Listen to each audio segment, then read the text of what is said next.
আসসালামু আলাইকুম। 2025 সালের আইসিটি দিনাজপুর বোর্ডের ধারাবাহিক সমাধান ক্লাসের শেষ পর্বে তোমাদের সবাইকে জানাই শুভেচ্ছা এবং স্বাগতম। সাথে আছি মোহাম্মদ রাজীব ফ্রম স্কিল হাট বাংলাদেশ। আজকে আমরা আলোচনা করব পঞ্চম অধ্যায় সৃজনশীল 8 নিয়ে। আগের পর্বে আমরা প্রশ্ন 7 নিয়ে আলোচনা করেছি, তো এই অধ্যায়ে আমরা প্রশ্ন 8 নিয়ে আলোচনা করব। সো আর দেরি না করে চলো শুরু করি। প্রশ্ন 8। এই অধ্যায় প্রশ্ন 8টা মূলত এই যে প্রথম অধ্যায় প্লাস পঞ্চম অধ্যায় এই দুইটার কম্বিনেশনে এসেছে। দিনাজপুর বোর্ডে কিন্তু কোয়েকশনে ভেরিয়েশন আনছিল। তো 7 নম্বর কোয়েকশন প্লাস এই যে এসটিএমএল প্লাস হচ্ছে 4 এবং 2 মিলে কিন্তু এই যে এসটিএমএল এর কোয়েকশনটা হয়েছিল। এসটিএমএল থেকে দুইটা আসছিল, তো এইভাবে কম্বিনেশন দিছে 2 অধ্যায়ের সাথে 4 অধ্যায় মিল করে। আর এই 8 নম্বর প্রশ্ন কি দিছে 5 নম্বর অধ্যায় এবং 1 নম্বর অধ্যায় মিল করে। তো এরকম কিন্তু আসতে পারে, তো তোমরা কিন্তু একটু সতর্ক থাকবা।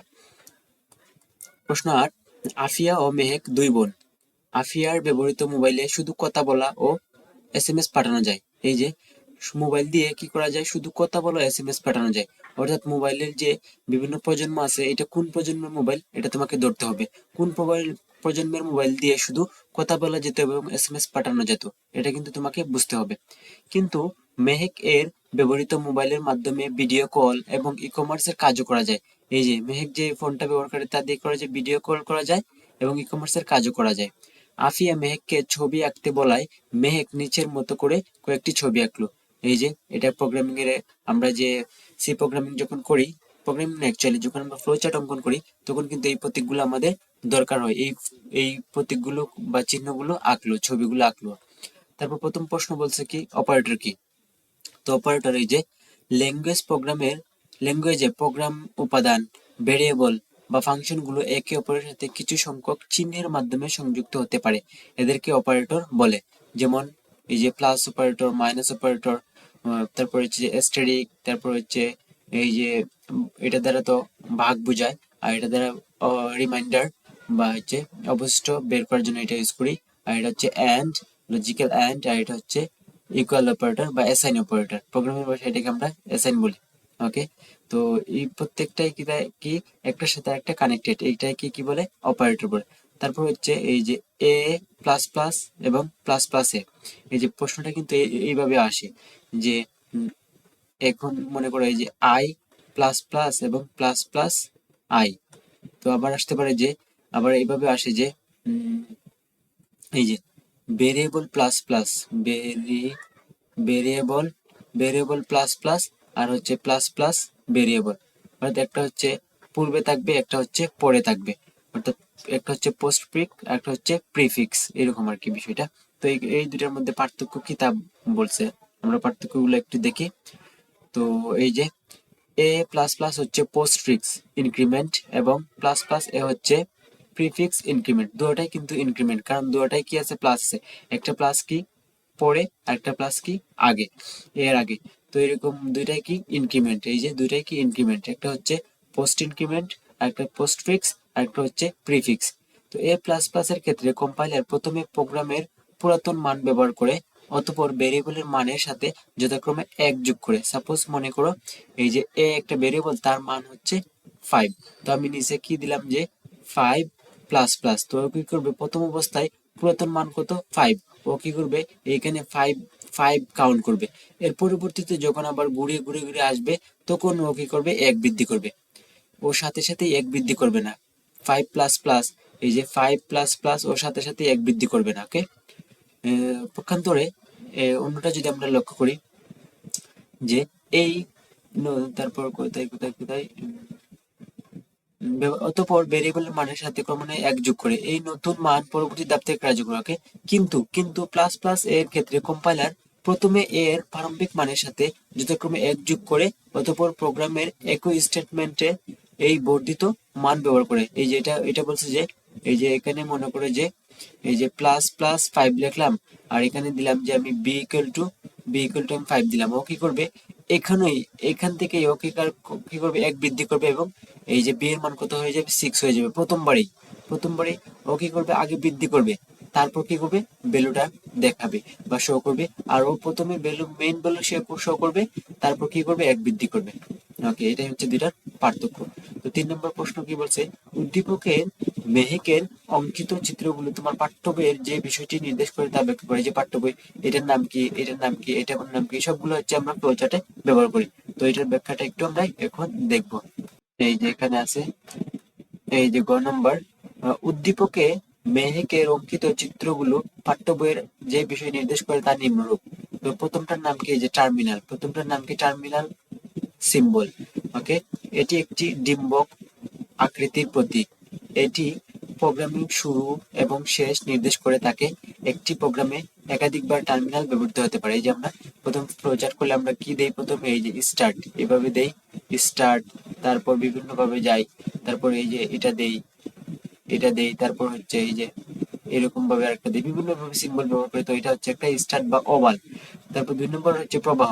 এই যে এখানে একটা দিলাম, এই যে স্টার্ট দিয়ে আমরা কি দিছি, এখানে স্টার্ট দিয়ে আমি এই যে একটা দিলাম, এটা হচ্ছে কি, প্রবাহের দিক।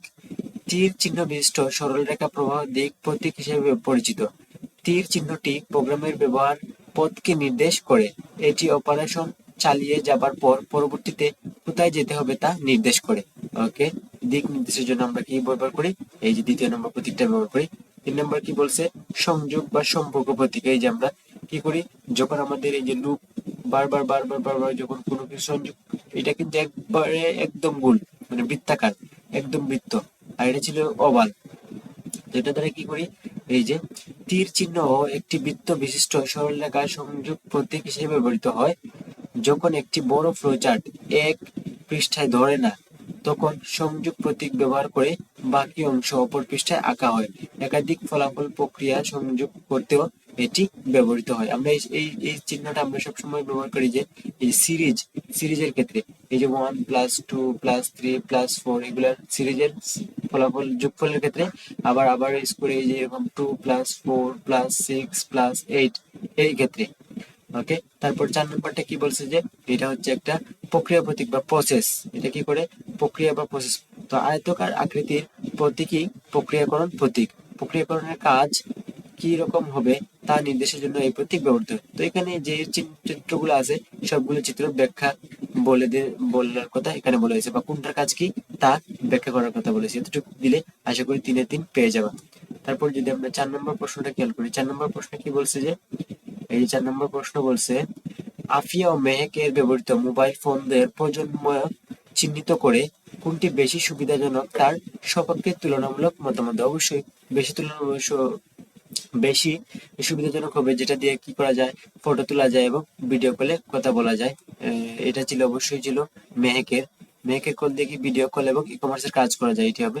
তা আমরা এটার ব্যাখ্যা দেখি এখন, এখানে অবশ্যই ব্যাখ্যা আছে, আমরা এখন ব্যাখ্যাটি দেখবো। তো এই যে গ নাম্বার, আফিয়ার ব্যবহৃত মোবাইলে শুধু কথা বলা ও এসএমএস পাঠানো যায়, সুতরাং মোবাইলটি হচ্ছে প্রথম প্রজন্ম। এই যে এইটা যে ধরতে পারছো, তার জন্য তুমি কিন্তু এক শিওর পেয়ে যাবে, এটার জন্য এক পেয়ে যাবা।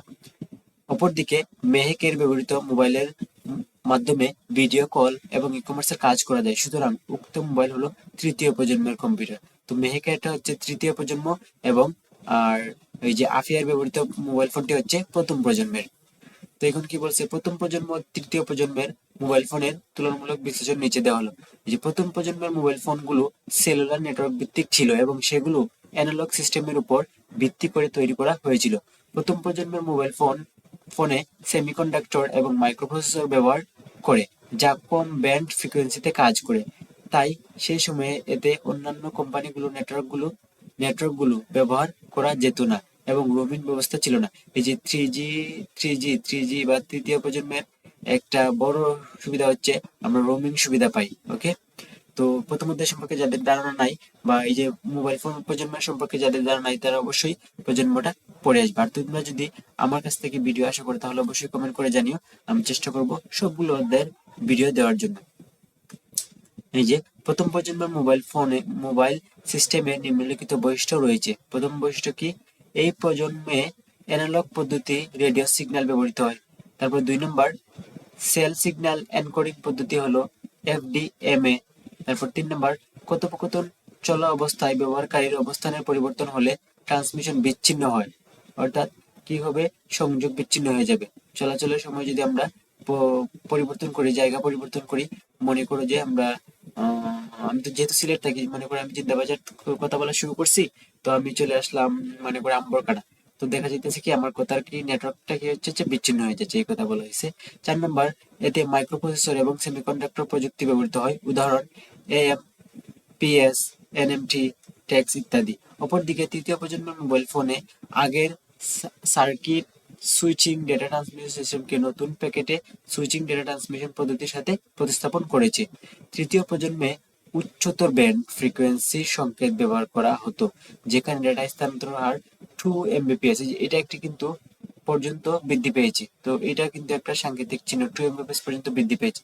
তো তৃতীয় প্রজন্মের কম্পিউটারের কিছু বৈশিষ্ট্য, বা তৃতীয় প্রজন্মের কম্পিউটার না সরি অ্যাকচুয়ালি মোবাইল সিস্টেমের উল্লেখযোগ্য বৈশিষ্ট্য হলো এই যে এক, ডেটা ট্রান্সমিশনের প্যাকেট সুইচ পদ্ধতি ব্যবহার করে ডেটা ট্রান্সমিশন রেট হলো 2 Mbps, মিনিমাম কত 2 Mbps।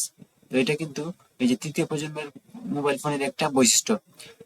তারপর হচ্ছে সিগন্যাল চারদিকে সমানভাবে বিভক্ত হয়ে যায়, ভিডিও কলের প্রচলন শুরু হয়। যে ভিডিও কলের প্রচলন শুরু হয় কত, এই যে 3G থেকে। ওকে, ভিডিও কলের প্রচলন শুরু হয় 3G থেকে। তো এটা যদি দেয় তা এই প্রশ্নটা কিন্তু অন্য এই বৈশিষ্ট্যটা দিয়ে কিন্তু অন্য একটা উদ্দীপক তৈরি করা যায়। সো এগুলো মনে রাখবা। 5 নম্বর, রেডিও ফ্রিকোয়েন্সি WCDMA বা UMTS স্ট্যান্ডার্ড। তারপর আন্তর্জাতিক রোমিং সুবিধা। তারপর হচ্ছে 7 নম্বর, চ্যানেল অ্যাক্সেস বা সেল সিগন্যাল এনকোডিং পদ্ধতি হলো 3D এগুলা। তারপর হচ্ছে এই যে ভিডিও কল, উচ্চ গতির internet, e commerce, mobile banking, এই যে ই কমার্স কি করতে পারতো। তারপর হচ্ছে মোবাইল ব্যাংকিং, তারপর হচ্ছে ফমা, তারপর হচ্ছে ইত্যাদি সুবিধা নিয়ে 3G মোবাইল ফোন চালু হয়। যে 3G অর্থাৎ থার্ড জেনারেশন, এটা হচ্ছে 4-এর উত্তর। তো এই তো ছিল দিনাজপুর বোর্ডের সৃজনশীল 8-এর সমাধান। তো ভিডিওটি যদি ভালো লেগে থাকে তাহলে অবশ্যই একটা লাইক, কমেন্ট, শেয়ার করে স্কিল হাট বাংলাদেশের সাথে থাকবা। So thank you so much for watching this video. ভালো থাকো, সুস্থ থাকো এবং স্কিল হাট বাংলাদেশের সাথেই থাকো। সালাম।